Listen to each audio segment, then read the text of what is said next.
l'autisme comme étant un trouble neurodéveloppemental qui affecte l'enfant dans 3 domaines spécifiques, à savoir le domaine de la communication, le domaine des interactions sociales et les troubles de comportement.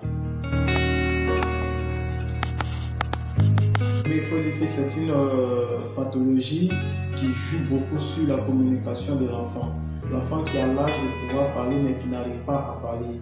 L'enfant qui a l'âge d'aller jouer avec d'autres enfants de son âge mais qui se replie sur lui-même, qui préfère rester seul dans sa bulle et puis faire tout de façon isolée. Et également, dans les troubles de comportement, on va constater chez certains enfants qu'ils ont des pleurs immotivées. On ne sait pas pourquoi ils pleurent et du coup ils peuvent se mettre à rire, mais on ne sait pas pourquoi ils rient.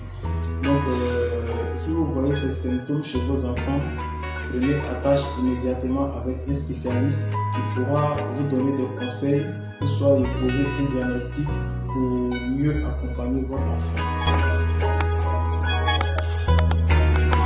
Alors, prendre soin d'un enfant autiste n'est pas chose aisée. Encourageons tous ces parents qui se battent de vous pour le bien-être de leurs enfants qui sont en situation de handicap. Parce que la prise en charge, elle est difficile, elle est coûteuse. Et quand tu as un enfant en situation de handicap, tu as l'impression que tout le monde t'abandonne. Parce que ton enfant est en situation difficile.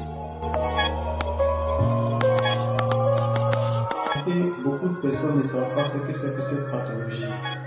Et sachez aussi que l'autisme ne touche pas uniquement que les enfants des riches. C'est des propos que j'apprends, ce sont les enfants de riches qui sont concernés par cette maladie. Voilà, et tu ne vas pas avoir un enfant de pauvre, mais c'est faux. Toutes les classes sociales sont touchées par l'autisme, que tu sois riche, que tu sois pauvre, tu n'es pas épargné. Mais laissez-moi vous dire que vous devez avoir cette conviction que votre enfant ira bien, que votre enfant sera comme les autres enfants.